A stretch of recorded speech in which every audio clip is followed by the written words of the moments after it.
बिस्मिल्लाहिर्रहमानिर्रहीम। अस्सलाम वालेकुम। मिस्र में बनी इसराइल के एक शख्स का दिफा करते हुए इस्लाम के हाथों एक फ़िरौनी का कत्ल हो गया तो आपकी जिंदगी खतरे में पड़ गई, तो आपने मिस्र को छोड़ने का फैसला किया। हजरत मूसा अलैहिस्सलाम सफर की कोई तैयारी किए या खाना पीने के सामान के साथ लिए बगैर खौफ और परेशानी के आलम में शहर से निकल खड़े हुए। वो बियाबानों में तन्हा चल रहे थे और जब भूख लगी तो सहरा की घास खा लेते।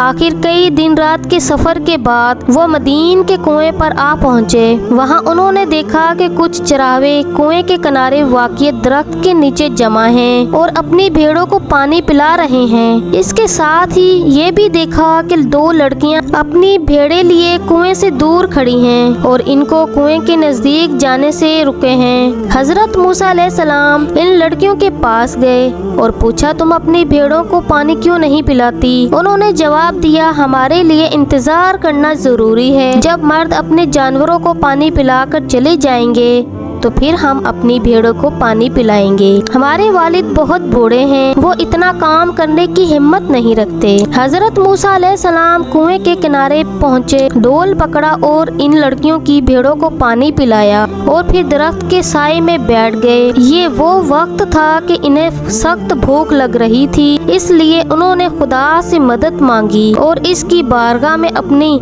हाजत बयान की। अभी लड़कियों को गए हुए थोड़ी देर ही गुजरी थी कि इनमें से एक वापस आई और कहने लगी, मेरे वालिद ने तुमको इसलिए बुलवाया है कि तुमने हमारे लिए पानी पिलाने की जो तकलीफ उठाई है, तुम्हें इसका मुआवजा दे। ये सुनकर हजरत मूसा अलैहिस्सलाम हजरत शोएब के घर की जानिब चल पड़े जो इन लड़कियों के वालिद थे। हजरत शोएब ने इनकी सरगुज़श्त दरियाफ्त की और जब इन्हें तमाम हालात का पता चल गया तो कहा, अब तुम्हें खौफज़दा होने की जरूरत नहीं, क्योंकि ये सरजमीन फ़िरौन की सल्तनत से बाहर है और तुम यहाँ इन लोगों के शर से महफूज हो। हजरत शोएब की बेटी ने कहा, बाबा जान, इस नौजवान को अपनी मदद के लिए मुलाजिम रख लीजिए, क्योंकि ये एक ताकतवर और ईमानदार शख्स है। हजरत शोएब ने कहा, इसके ताकतवर होने के मुतालिक तो तुम्हें इस वक्त पता चला होगा जब इसने कुएं से पानी निकाला था, लेकिन तुम्हें ये अंदाजा क्यों कर हुआ कि वो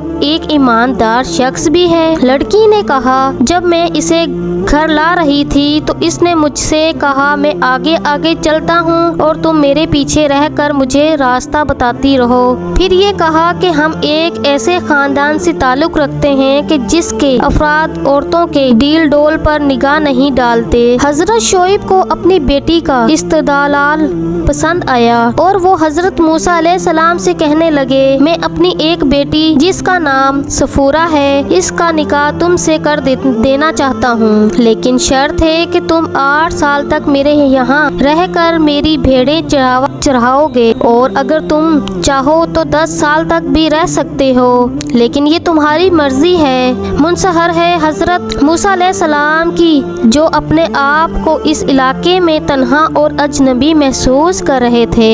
उन्होंने हजरत शोएब की ये बात मान ली, इनकी दमादी का फख्र हासिल कर लिया और साथ ही साथ इनकी भेड़ें चराने का काम भी संभाल लिया।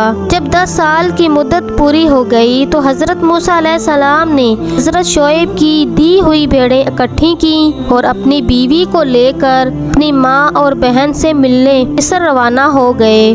ठंडी रात, तेज हवा चल रही थी। हजरत मूसा अलैहिस्सलाम भूल गए और शदीद सर्दी ने मियाँ बीवी को सख्त परेशान कर दिया। उस वक्त हजरत मूसा अलैहिस्सलाम को अचानक ही दूर से आग दिखाई दी और उन्होंने अपनी बीवी से कहा, मैं इस आग की तरफ जाता हूँ, मुमकिन है कि इस वसीले से हमें सही रास्ता का पता चल जाएगा या कम से कम सर्दी से बचाव के लिए थोड़ी सी आग ले आऊँगा। ये कहकर हजरत मूसा अलैहिस्सलाम आग की तरफ चल पड़े। जब वो इस जगह पर पहुँचे, क्या देखते हैं कि वो आग एक सरसब्ज दरख्त पर रोशन, लेकिन ना तो इससे درخت جلتا ہے نہ آگ بجھتی ہے اور نہ وہاں کوئی بشر نظر آتا ہے۔ حضرت موسیٰ علیہ السلام حیران کھڑے آگ کی طرف دیکھ رہے تھے کہ اچانک ایک آواز بلند ہوئی، اے موسیٰ، میں تمہارا پروردگار ہوں، یہاں اپنے جوتے اتار دو کہ تم مقدس وادی میں داخل ہو چکے۔ حضرت موسیٰ علیہ السلام نے اپنے جوتے اتار دیے اور اسی دوران میں آواز سنائی دی، اے موسیٰ، تمہارے ہاتھ میں کیا ہے؟ موسیٰ علیہ السلام نے جواب دیا کہ عصا ہے جس پر میں ٹیک لگاتا ہوں، اس کے ساتھ بھیڑیں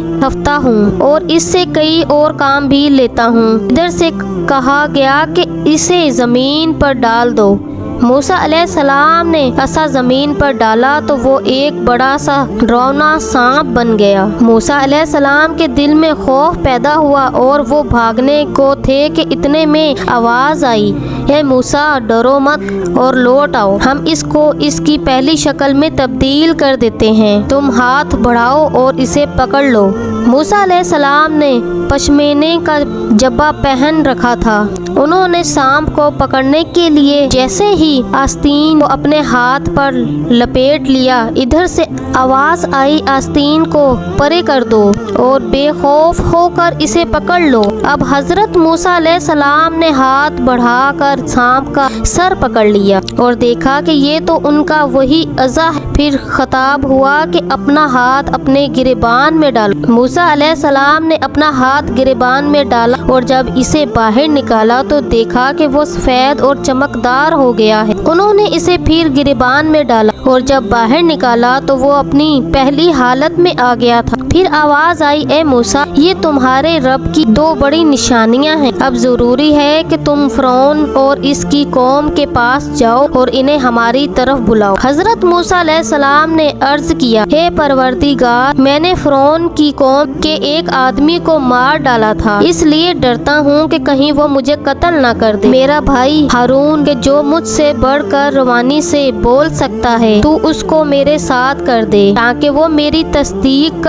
کرے اور میرا مددگار۔ حضرت موسیٰ علیہ السلام کی یہ درخواست قبول کر لی گئی اور ہارون کو ان کا معاون مقرر کر دیا گیا۔ جب حضرت موسیٰ علیہ السلام اس جگہ سے واپس جانے لگے تو ان کا حوصلہ بڑھانے اور انہیں اطمینان دلانے کے لیے کہا گیا، تم اپنے بھائی ہارون کے ساتھ فرعون کے پاس جاؤ اور ہماری آیتیں ان کے سامنے پڑھو۔ ہاں، یہ جان لو کہ تم اور تمہارے پیروکاری ہی کامیاب ہو۔ آمین سو آمین۔ تو امید کرتی ہوں کہ آپ کو میرا یہ واقعہ پسند آیا ہوگا۔ تو اگر میرے چینل پر نیو ہیں تو جلدی سے میرے چینل کو سبسکرائب کر لیں اور بیل آئیکن کو پریس کریں، دوستوں کے ساتھ شیئر کرنا مت بھولیے گا۔ تو ملتے ہیں اگلی ویڈیو میں، تب تک کے لیے مجھے اجازت دیں۔ اللہ حافظ۔